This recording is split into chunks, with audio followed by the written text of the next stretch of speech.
તો વાત કરીએ જૂનાગઢની. જૂનાગઢમાં રેલવે વિભાગની ગંભીર બેદરકારી સામે આવી અને ભૂતનાથ ફાટક બંધ કર્યા વગર ટ્રેન પસાર કરવી પડી.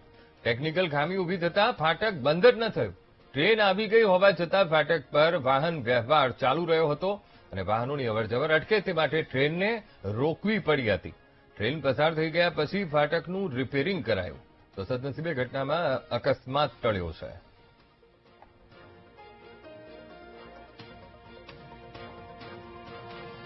તો જૂનાગઢ ભૂતનાથ ફાટક અને ફાટકમાં ટેકનિકલ ખામી સર્જાઈ હતી, જેના કારણે ફાટક બંધ નહોતું થઈ શક્યું, જેના કારણે વાહન વ્યવહાર ચાલુ રહ્યો હતો. ટ્રેન આવીને ઊભી રહી, પણ એ છતાં વાહન વ્યવહાર એ ચાલુ રહ્યો હતો. તો વાહન વ્યવહારને થોડીક વાર થોભાવવો પડ્યો અને ત્યારબાદ ટ્રેન ત્યાંથી પસાર થઈ અને ત્યારબાદ લોકોની ફરી એકવાર ત્યાંથી વાહન વ્યવહાર એ શરૂ થયો હતો. પણ સદનસીબે આ અકસ્માત ટળ્યો છે. ટ્રેન ખૂબ ધીમી હતી અને ટ્રેનને ઊભી રાખવી પડી હતી. આ રેલવે વિભાગની ગંભીર બેદરકારી સામે આવી છે, કારણ કે ટેકનિકલ ખામી એ ફાટકમાં એ સર્જાઈ હતી. ફાટક બંધ કર્યા વગર જ એ ટ્રેન પસાર કરવી પડી હતી. તો આજ મુદ્દે સંવાદદાતા જય ફોનલાઈન પર. જય, રેલવે વિભાગની આ કેવી બેદરકારી? જો કોઈ જાનહાનિ થઈ હોત તો કોણ જવાબદારી લે? જય